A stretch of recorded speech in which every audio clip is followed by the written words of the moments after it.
Nomor 11. Crane adalah suatu alat yang digunakan untuk memindahkan benda-benda berat seperti ditunjukkan gambar berikut. Jenis katrol yang dimanfaatkan pada aplikasi crane tersebut adalah, sebelum kita bahas, di sini ada 3 jenis katrol. Yang pertama katrol tetap. Katrol tetap itu katrolnya nggak bisa bergerak ya, dia hanya diam, gantungan mekanisnya 1.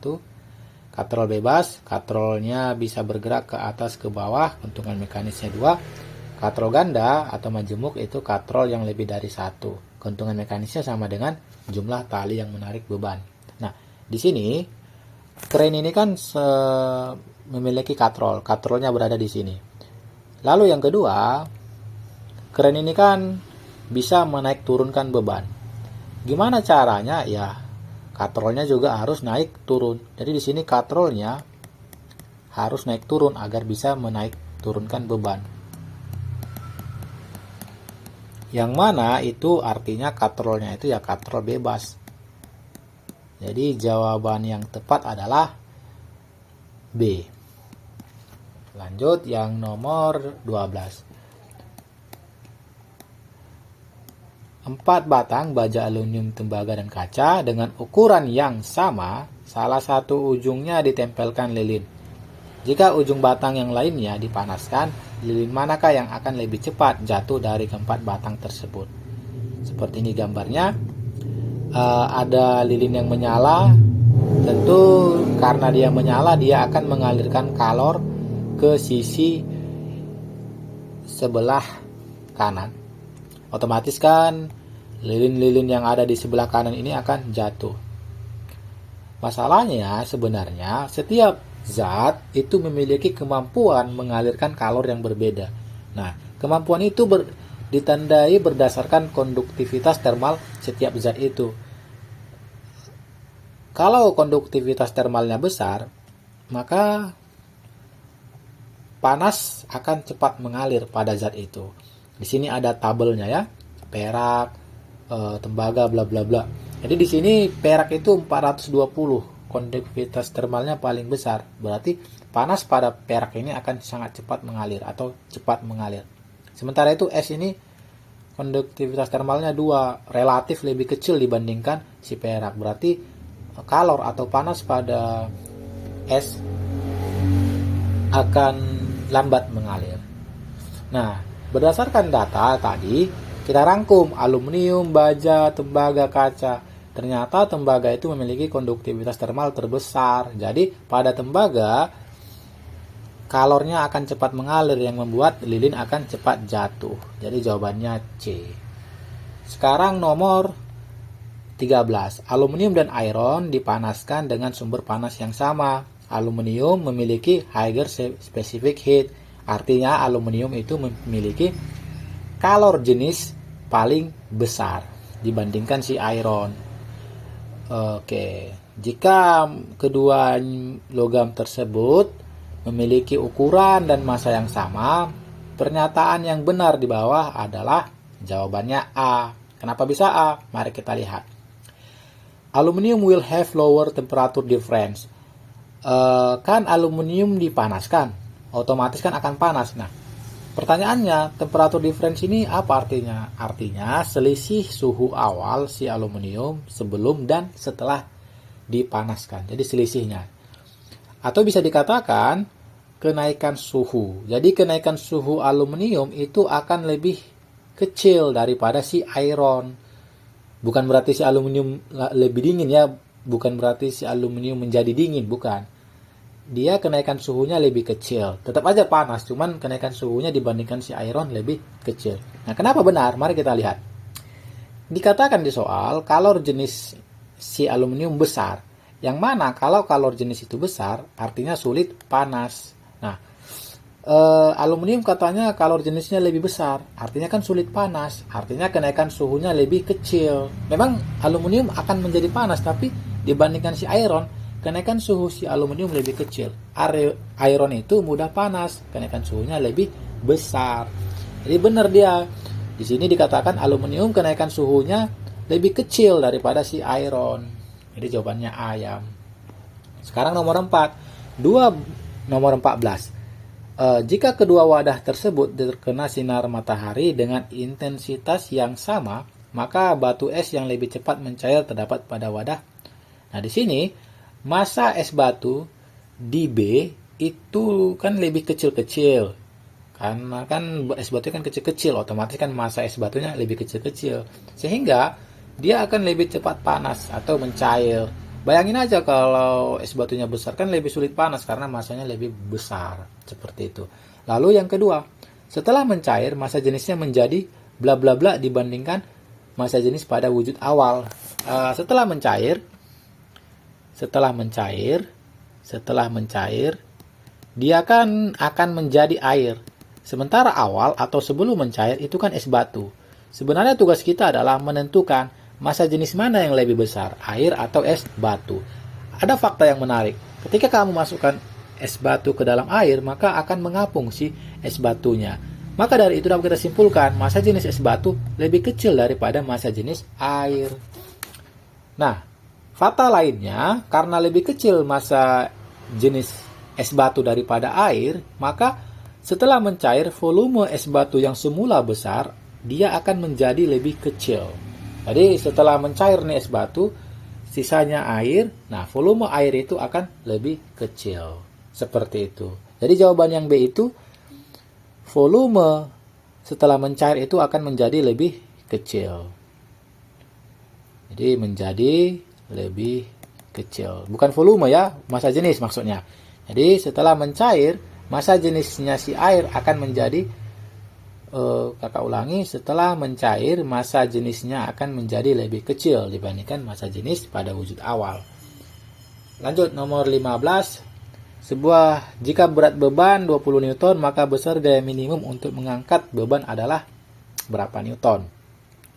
Di sini berat beban 20 Newton, ini adalah katrol bebas, yang mana keuntungan mekanisnya itu 2. Kenapa bisa dibilang katrol bebas? Karena kalau kita angkat ke atas, maka kan katrolnya bergerak. Sehingga gaya minimum yang kita berikan, kita harus lihat kembali ke rumus ya, kan keuntungan mekanis itu berat beban dibagi gaya kuasa. Karena ditanya gaya kuasa yang kita berikan, kita tutup dia. Maka apa yang nampak? W sama KM, W-nya di atas, pemisah mereka garis bagi kan. Jadi FK sama dengan W dibagi KM. W-nya 20, KM-nya 2, berarti 10 Newton. Jadi jawabannya ayam. Kita lanjut nomor 16. 4 jenis cairan dengan massa jenis berbeda ditempatkan dalam sebuah wadah seperti pada gambar berikut. Nah, ini cairan, ini informasi massa jenisnya. Cairan yang tepat pada KL, M, dan N berturut-turut adalah.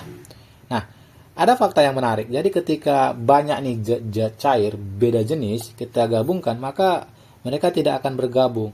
Yang mana yang paling bawah itu zat dengan massa jenis paling besar, yang paling atas zat dengan massa jenis paling kecil. Sehingga kalau kita perhatikan di sini, N itu kan paling bawah, berarti N itu harusnya massa jenis paling besar, K itu paling atas, massa jenisnya paling kecil. Sehingga kalau kita lihat, kita urutkan kan KL, M, dan N, si K itu massa jenisnya paling kecil, si N itu paling besar massa jenisnya.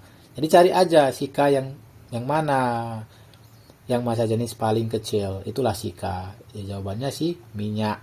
Lalu yang mana massa jenis paling besar, itulah si N, yaitu si madu. Jadi minyak madu itu adalah si K, si minyak, si N, si madu. Jadi minyak sirup salah ya, karena ini kan K, N, harusnya minyak madu. Madu minyak salah, minyak madu. Nah ini yang benar C. Lanjut nomor 17. Adi, Budi, Caca ingin bermain jungkat-jungkit. Jarak antar bangku jungkat-jungkit tersebut 1 meter. Berarti dari sini 1 meter, ini 1 meter, ini 1 meter, ini 1 meter. Massa Adi dan Budi berturut-turut adalah 25 kg dan 20 kg. Andi ingin duduk di posisi 1, di sini Andi, dan berada di sebelah Budi di posisi 2 si Budinya. Jika Caca akan duduk di posisi 4, di sini Cacanya, maka massa Caca agar jungkat-jungkit seimbang adalah, agar jungkat-jungkit seimbang akan berlaku hubungan seperti ini kan. Jadi gaya beban dikali dengan beban sama dengan gaya kuasa dikali dengan kuasa. Kita bebas menentukan bagian mana si beban, bagian mana si kuasa. Kakak memilih si beban itu berada di bagian kiri, yang mana itu si Andi sama si Budi. Sementara si kuasa itu di bagian kanan, yang mana itu adalah si Caca. Seperti itu. Oke, lanjut ya. Maka gaya beban dikali dengan beban itu berat si beban si Andi dikali dengan beban jarak si Andi ke titik tumpu, yang mana itu adalah 1 ditambah 1, 2 meter. Jadi berat si Andi dikali dengan beban Andi ditambah berat si Budi ditambah dengan beban Budi sama dengan berat si Caca dikali dengan kuasa si Caca. Seperti itu. Jadi di sini gaya bebannya ya gaya berat Andi dan si Budi. Gaya kuasanya gaya berat si Caca. Apa itu gaya berat? Massa dikali gravitasi. Jadi massa mereka dikali gravitasi. Apa itu gravitasi? Adalah percepatan gravitasi kita sebutnya. Nilainya 10. Jadi kalau kita masukkan, ini kan massa dikali gravitasi, tapi untuk si Andi, massa Andi 25, gravitasi 10. Jarak si Andi ke titik tumpu 2 meter. Jadi hasilnya adalah 500. Sementara si Budi, masanya si Budi 20, gravitasi 10, jarak si Budi ke titik tumpu 1 atau 200. Sementara si Caca, massa si Caca kali gravitasi 10 dikali jarak si Caca ke titik tumpu 2. Berarti 20 mc. Sehingga kita dapat mc-nya 35 kg. Jadi masanya harus 35 kg agar seimbang jungkat-jungkitnya. Jadi jawabannya ayam ya. Lanjut. Ibu sedang menyapu lantai rumah. Posisi tangan ibu yang harus dihindari agar menghasilkan sapuan dengan gaya terkecil adalah posisi. Nah, di sini ada yang harus kita garis bawahi ya. Posisi tangan ibu yang harus dihindari agar menghasilkan sapuan dengan gaya terkecil adalah posisi. Nah, gaya terkecil maksudnya adalah gaya kecil yang diberikan si sapu ke si sampah yang ada di sini. Otomatis kan kalau gaya yang diberikan si sapu itu kecil ke si sampah, otomatis kan si sampahnya akan sulit untuk berpindah atau akan sulit untuk disapu. Yang mana kan kalau demikian sampah sulit disapu itu sama aja dengan keuntungan mekanis si sapu itu kecil. Nah, apa yang membuat keuntungan mekanis si sapu kecil ada dua. Yang pertama, lengan kuasanya kecil. Yang kedua, lengan bebannya besar. Lengan kuasa kecil artinya jarak titik tumpu ke titik kuasa dekat. Oke, jarak titik tumpu ke titik kuasa dekat. Nah, untuk sapu, titik bebannya di sini karena mau menggeser si sampah. Yang kedua, titik kuasanya di sini. Lalu yang terakhir, ini khusus sapu ya. Titik tumpunya berada paling ujung. Seperti itu. Jadi tugas kita adalah menentukan yang mana yang benar. Yang mana untuk menentukannya benar, jarak titik tumpu ke titik kuasa harus dekat. Atau bisa dikatakan jarak antara kedua tangan ini harus dekat agar keuntungan mekanisnya kecil. Kenapa? Karena kedua tangan ini adalah titik tumpu dan titik kuasa. Yang mana jarak terdekatnya itu ya 34. Kalau 13 kan selisihnya 2 nih. Ini kan selisihnya 2, ini selisihnya 14, 3 selisihnya. 24, 4 dikurang 2 kan 2 selisihnya. Sementara 34 kan selisihnya 1. Jadi jarak terdekatnya ya si D. Yang mana itu membuat keuntungan mekanis terkecil. Lanjut ya. Sekarang keuntungan mekanis terkecil pada bidang miring. Yang mana kan kalau keuntungan mekanis terkecil pada bidang miring itu rumusnya itu S per H. S itu apa? Panjang bidang miring. H itu apa? Ketinggian bidang miring. Jadi S per H aja langsung 200 dibagi 50. Itulah keuntungan mekanisnya 4. Nah, ternyata setelah kita lakukan perhitungan dapat yang paling kecil itu adalah si D. Kenapa? Karena S per H. S-nya 120, H-nya 60. Dapatnya 2. Jadi D paling kecil. Lanjut nomor 20. Peristiwa apakah yang sedang terjadi? Ini adalah zat cair, ini adalah gas. Jadi cair ke gas itu kita sebut peristiwa menguap. Jadi jawabannya adalah ayam.